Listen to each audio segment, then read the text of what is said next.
25th of May 2026, a PNG Air ATR 72600, registration Papa 2 Alpha Tango Bravo, operating flight 8651 from Goroka to Port Moresby, Papua New Guinea, commenced its takeoff roll on runway 17 right at Goroka Airport.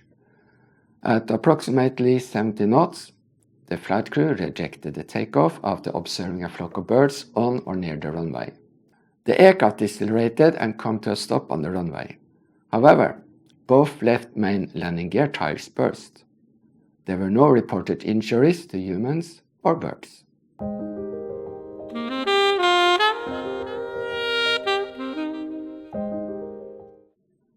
Hello aviators, how are you today? My name is Magnar Nordal and I am an ATR instructor and retired captain. This otherwise unremarkable incident report sparked my curiosity. How could I reject the takeoff at just 70 knots result in 2 burst tires? The more I examined the details, the more apparent it became that several contributing factors had lined up perfectly, creating a rare chain of events that slipped straight through the holes in a Swiss cheese model.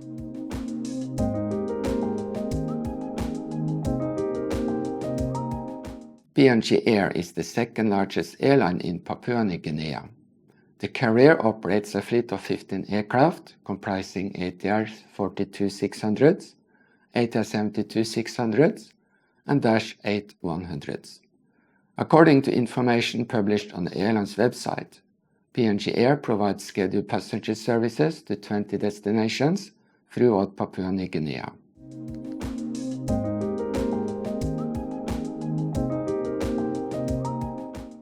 The ATR 72600 is the latest and most advanced variant of the successful ATR family.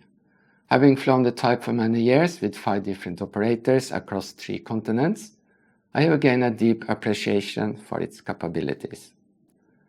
Typically configured to carry up to 72 passengers, the aircraft combines efficiency with versatility, allowing it to serve small and remote airfields that are inaccessible to many other aircraft.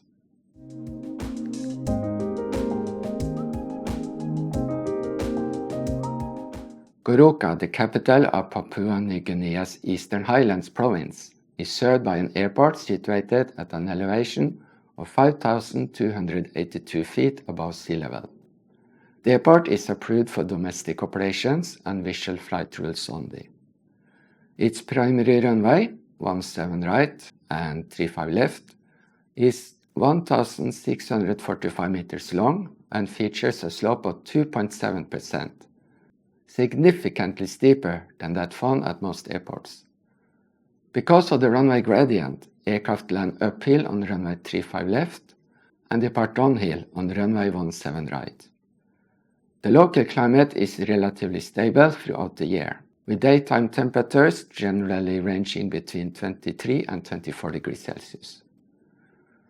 At an elevation of 5,282 feet, however, the international standard atmosphere temperature is only about 4.4 degrees Celsius. As a result, aircraft operating from Goroka routinely encounter temperatures nearly 20 degrees above standard, creating density-altitude conditions that have a significant impact on aircraft performance.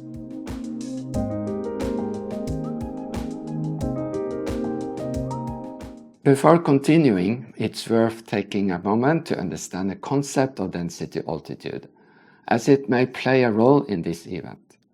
Density-altitude is a measure for the air density expressed as an equivalent altitude on the international standard atmosphere. In simple terms, it tells us how thin or thick the air is. The higher the density altitude, the fewer air molecules are available for the engines and the propellers to work with. Density altitude is determined by taking the airport's pressure altitude, which is the elevation corrected for any deviation from the standard pressure of 1013.25 hectopascal, and then adjusting it for temperature. Warm air is less dense than cold air, so higher temperatures result in a higher density altitude. To put this into perspective, Goroka Airport is located at an elevation of 5,282 feet. Under standard atmospheric conditions, the temperature at that altitude is 4.4 degrees Celsius. If the temperature is 4.4 degrees and the pressure is standard, the density altitude is also 5,282 feet. An equivalent density altitude at sea level would require a temperature of 59 degrees Celsius. In other words, air at sea level and 59 degrees Celsius has roughly the same density as air at Goroka at 4.4 degrees Celsius. However, daytime temperatures in Goroka are typically around 23 degrees. This is 18.6 degrees above the ISA temperature of 4.4 degrees. A useful rule of thumb is that density altitude increases by 120 feet for every degree Celsius above standard temperature. Multiplying 18.6 by 120 gives an increase of 2,232 feet. Adding this to the airport elevation results in a density altitude of 7,514 feet. From an aircraft performance perspective, this means that although the aircraft is physically operating at an airport at 5,282 feet, it performs as if it were operating from an airport more than 7,500 feet above sea level. The thinner air reduces engine power and propeller efficiency. This table illustrates the power available from an ATR 72-600 engines at various altitudes and temperatures. Normal takeoff power is limited to 90%. In the event of an engine failure during takeoff, the operating engine will automatically increase power to 100%. At Goroka's pressure altitude of 5,282 feet and a temperature of 23 degrees, the engines can produce approximately 83% power, assuming the air conditioning system is selected off. This illustrates just how significantly high density altitude can degrade aircraft performance. The challenge becomes even greater when considering the possibility of an engine failure at the most critical phase of the takeoff, when performance margins are already at their lowest.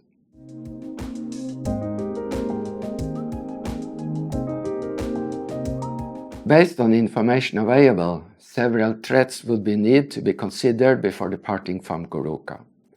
1. High density altitude.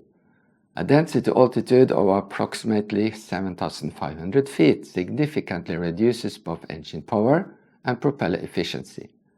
It also increases through airspeed for a given indicated airspeed. For example, when the airspeed indicator shows 70 knots, the aircraft's actual speed through the air is closer to 80 knots. This means the aircraft carries more kinetic energy than the indicated airspeed alone might suggest. Remember, the kinetic energy increases with the square of the ground speed. 2. Runway slope. Runway 17 right has a downhill slope of 2.7%. While beneficial for acceleration during takeoff, the same slope works against the crew during a rejected takeoff, increasing the distance required to bring the aircraft to a stop. 3. Wind. The wind conditions at the time are unknown.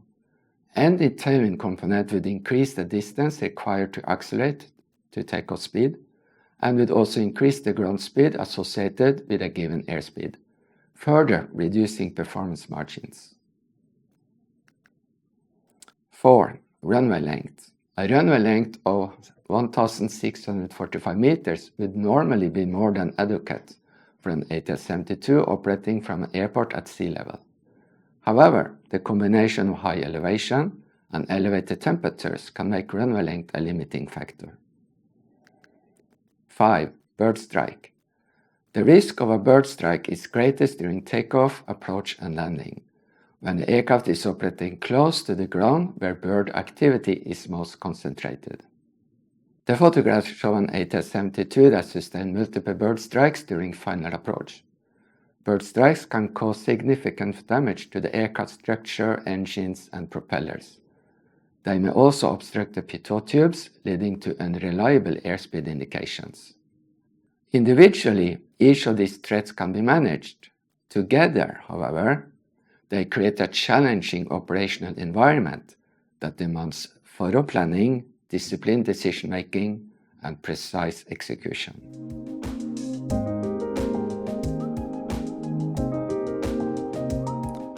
A flock of birds have caused me to abort the takeoff or landing a few times.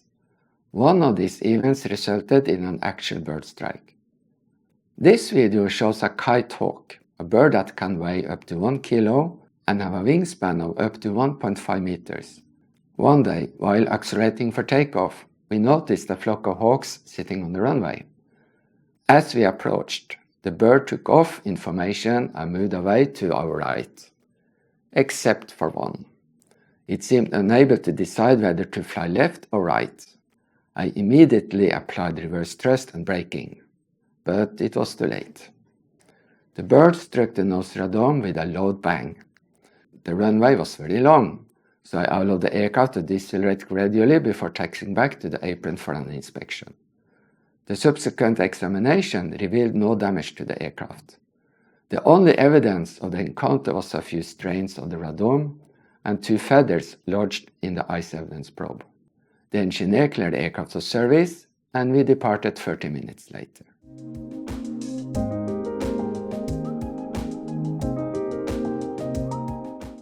A rejected takeoff at 70 knots will not normally be considered a high-speed event, and by itself it should not have resulted in deflated tires.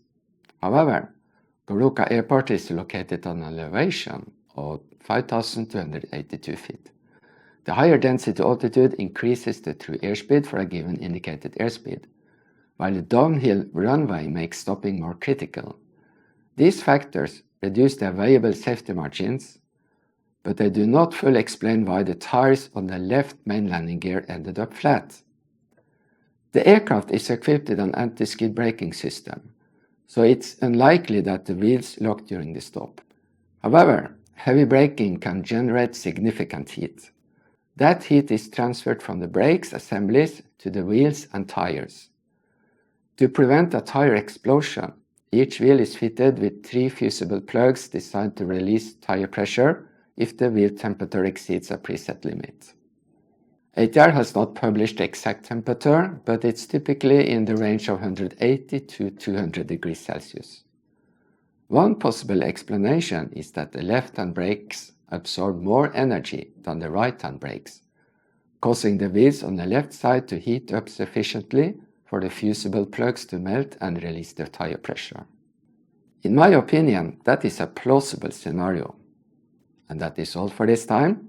As always, a big thank you to the members who support this channel. Thank you for watching, have a wonderful day, and happy takeoff!